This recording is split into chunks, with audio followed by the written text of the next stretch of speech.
The 1970s birthed heavy metal as we know it, with Black Sabbath and Led Zeppelin dominating the headlines.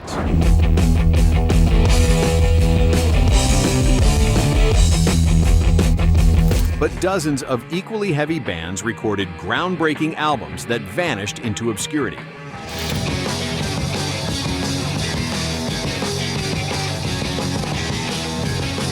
These are 12 overlooked metal bands from the 1970s you forgot. Number 12, Sir Lord Baltimore.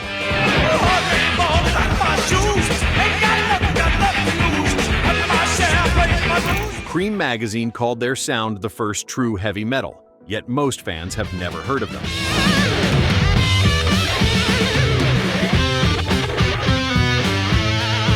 The Brooklyn power trio released Kingdom Come in 1970, the same year Black Sabbath dropped Paranoid.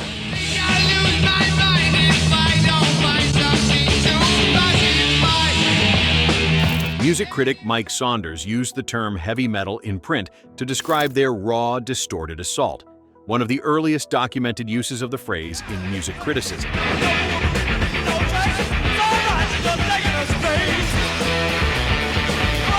The album featured pummeling tracks like Master Heartache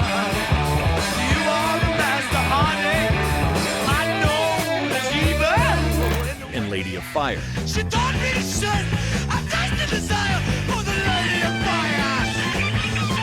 They followed with a self-titled second album in 1971, but label mismanagement killed their momentum.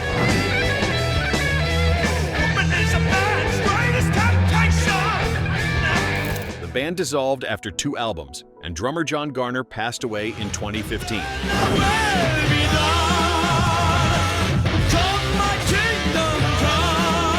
Their influence on doom and stoner metal became evident decades later when their records were rediscovered by a new generation of heavy music fans.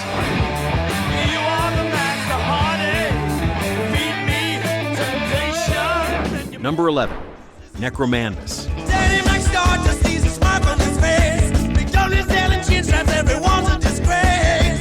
One of the heaviest albums of its era, sat unreleased for over 2 decades.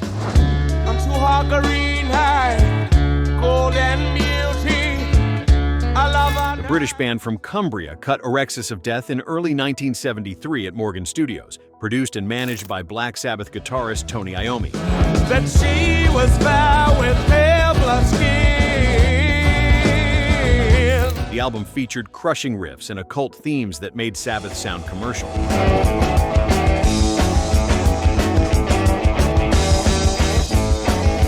The tapes were shelved, and the music remained unheard by the wider world.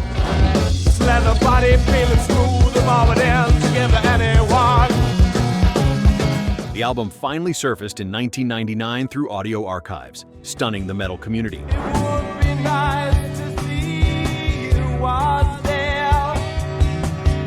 Songs like Nightjar and Mojadissimo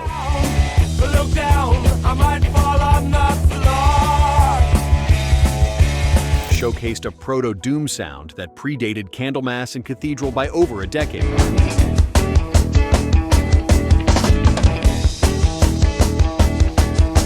Only bootleg copies had circulated before the official release. When it finally dropped, it proved they were decades ahead of their time.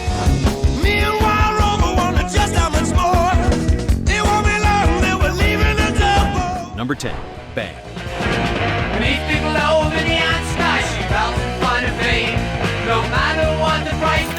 3 albums of proto-metal thunder went completely ignored by Capitol Records. The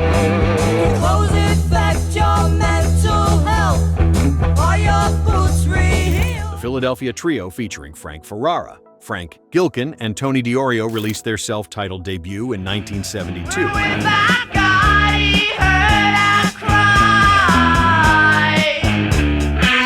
Followed by Mother Bow to the King in 1972. The king begins to move, his movements are so slow.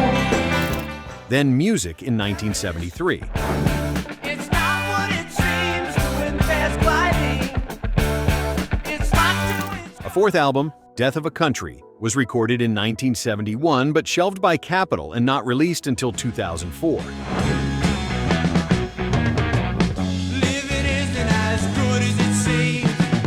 Each record delivered crushing riffs and dark themes that influenced doom metal.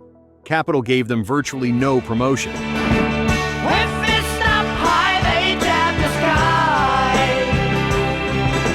band called it quits after years of label neglect. I've waited so long, such a lifetime to guide. Their legacy remained hidden until the stoner rock revival of the 1990s, when a new wave of heavy bands discovered their records.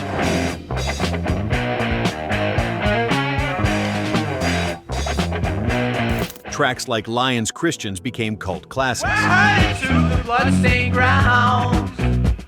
They tell us death by starving hounds. Surviving members eventually reunited around 2014 and toured European festivals, proving their music still hits decades later.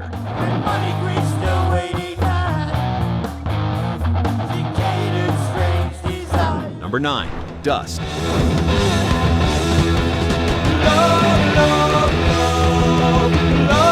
In 1971, nobody was recording guitar tones this distorted and aggressive.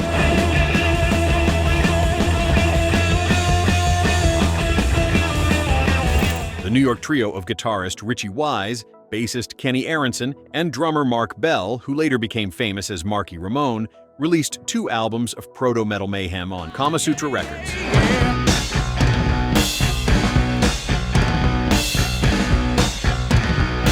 Their self-titled debut and Heart Attack in 1972 featured guitar work so heavy it made Grand Funk Railroad sound tame.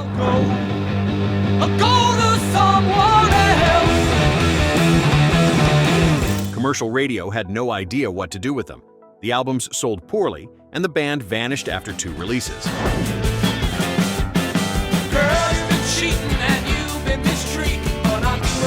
Wise became a successful producer for Kiss, co-producing their first 2 albums. Aronson played bass for Blue Oyster Cult. Bell joined the Ramones and helped define punk drumming.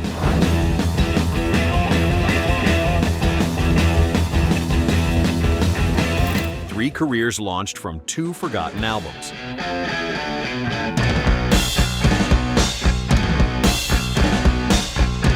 Before we continue, which of these forgotten bands did you actually listen to back in the day? Did you discover any of these albums in a record store bargain bin years later? Drop a comment and let us know where you are watching from. Number 8. Iron Claw.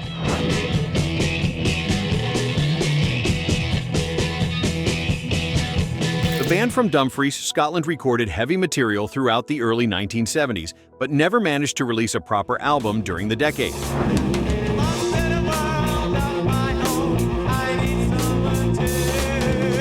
Tracks were laid down between 1970 and 1974, yet label problems kept everything in the vault.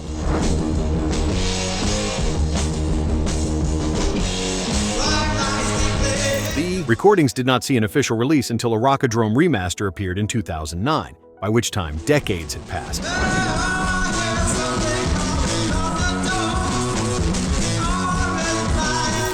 Songs like Claustrophobia and Skull Crusher demonstrated a mastery of heavy blues rock that rivaled anything coming out of England at the time.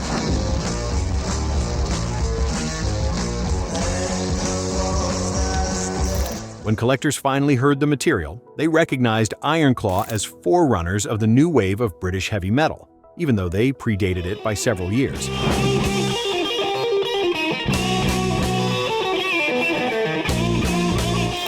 Proper distribution in the 1970s might have changed metal history.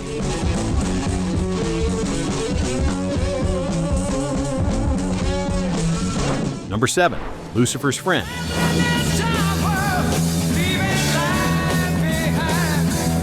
The German progressive hard rock band should have conquered the world with their 1970 debut.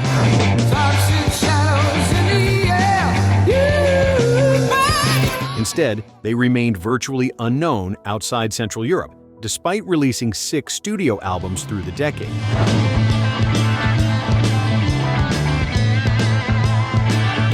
British vocalist John Lawton delivered powerful performances on tracks like Ride the Sky.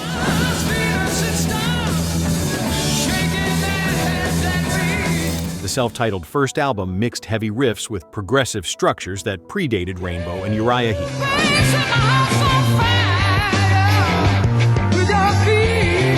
Lawton eventually joined Uriah Heep in 1976. Band faced constant label problems and limited distribution in America.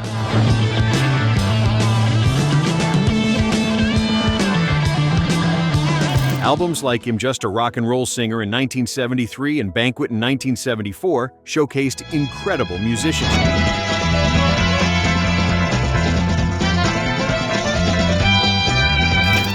But commercial success eluded them.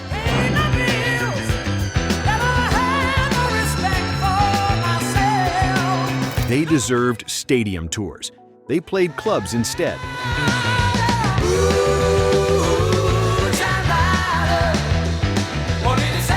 Number 6, Budgie.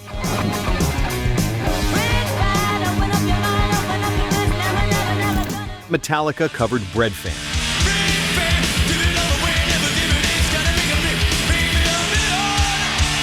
Iron Maiden cited them as a major influence, yet the Welsh power trio never charted in America.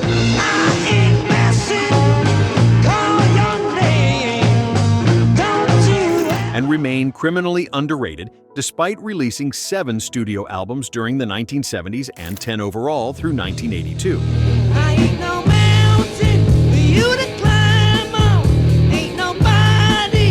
Bassist and vocalist Burke Shelley, guitarist Tony Borge, and rotating drummers created a heavy blues sound that predated the new wave of British heavy metal.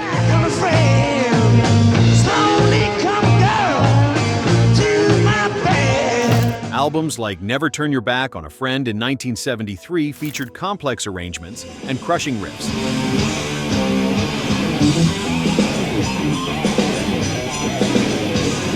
The band toured relentlessly, but could not break through commercially.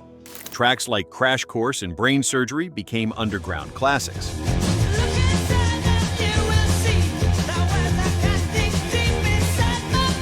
When Metallica recorded that very track for their 1987 Garage Days EP and later covered Bread Fan as a 1988 B-side, it introduced Budgie to a new generation.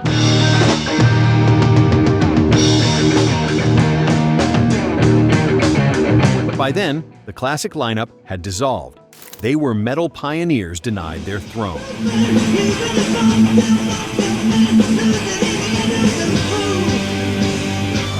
Number 5. Buffalo.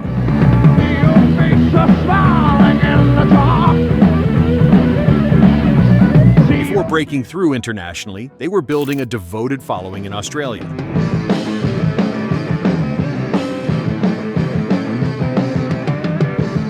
The Sydney heavy rock band formed in 1971 and carved out a reputation with their Sabbath-influenced sound.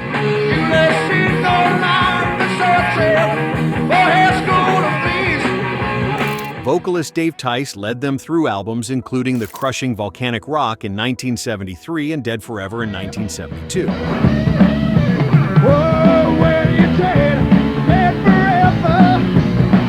They built an underground audience across Australia, though mainstream radio largely ignored them.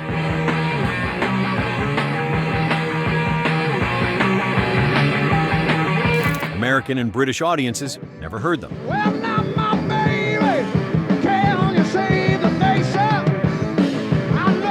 Distribution deals fell through, and their albums remained primarily Australian releases.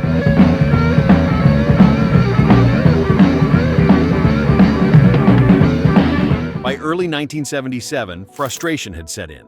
The band dissolved, and Tice returned to session work.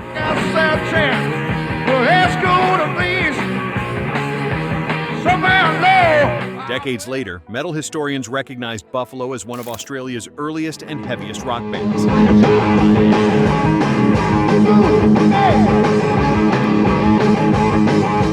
They proved that geography could kill a career, no matter how heavy the music. Never saw no evil in your eyes. Which of these bands do you think deserve the most success? Did any of these albums make it into your collection back in the 70s? Drop a comment and let us know where you are watching from. Number 4. Atomic Rooster.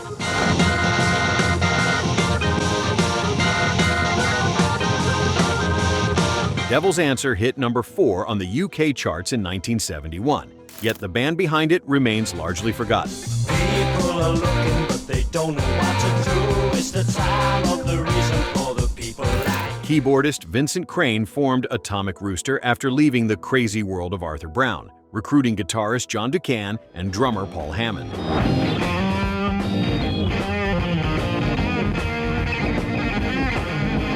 Their organ-driven progressive heavy rock filled the gap between Deep Purple and Black Sabbath.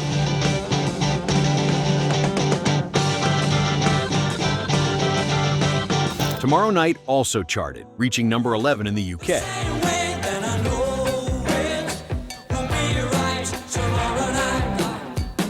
But personnel changes destroyed momentum. Carl Palmer left after the first album to form Emerson, Lake and Palmer. Ducan departed after disputes with Crane, who struggled with mental health issues.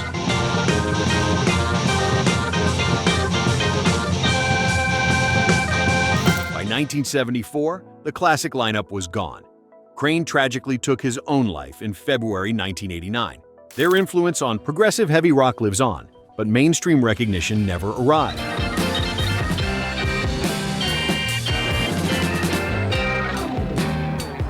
Number 3.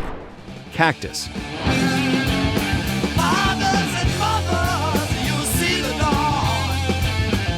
Vanilla Fudge members Carmine Appice and Tim Bogert formed a new supergroup in 1970, determined to get heavier.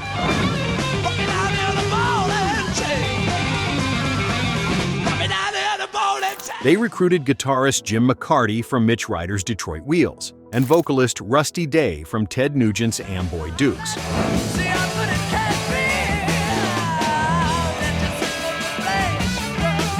The lineup delivered with their self-titled debut.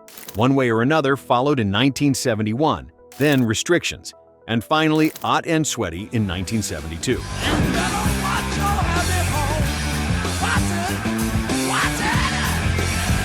Four albums across roughly 3 years proved their work ethic.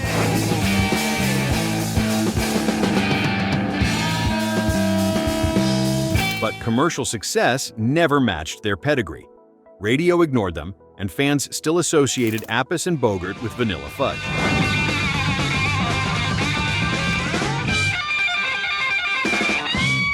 By 1972, both quit to form Beck Bogert and Appice with Jeff Beck. Rusty Day was tragically murdered in June 1982 in a crime that remains unsolved to this day. The band's legacy in proto-metal history deserves far more recognition than it has received.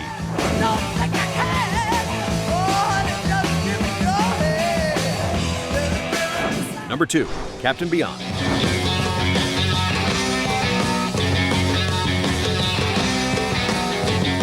Deep Purple vocalist Rod Evans, Iron Butterfly members Lee Dorman and Larry Reinhardt, and drummer Bobby Caldwell from Johnny Winter's band formed one of the most talented lineups in rock history.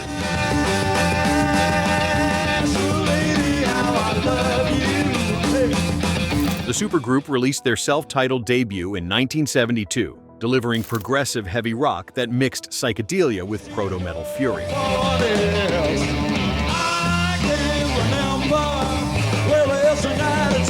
Tracks like Dancing Madly Backwards showcased intricate arrangements and powerful riffs.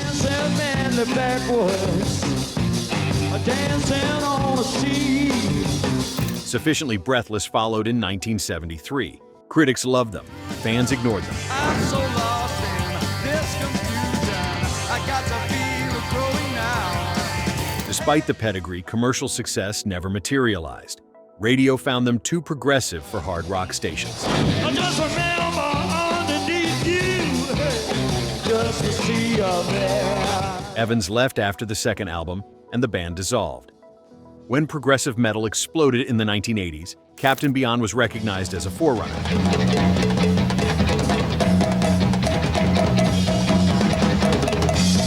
But recognition without royalties means little. They remain one of the great what-ifs. Was there one outside up and saluted my king? Well, tell me. Number 1. Pentagram.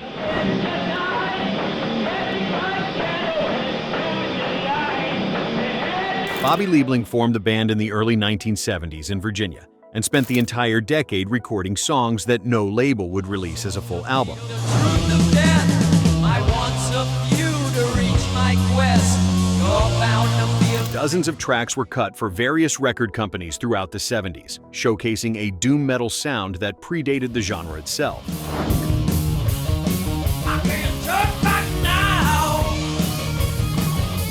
Songs like Forever My Queen became legendary in underground tape trading circles.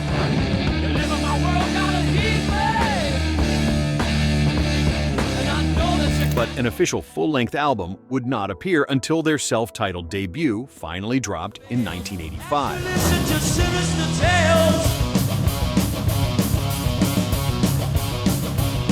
That album was later reissued as Relentless in 1993 by Peaceville Records.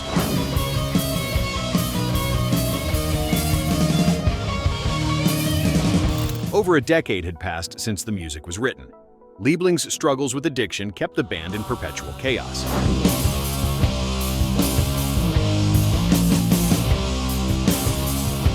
But the songs proved Pentagram invented doom metal alongside Black Sabbath.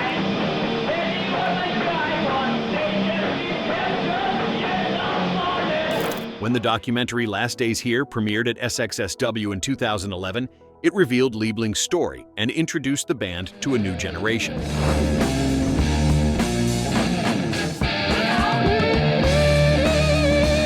Bands like Cathedral and St. Vitus cite Pentagram as one of the essential pillars of doom. The music finally received its due, but decades of obscurity took its toll. The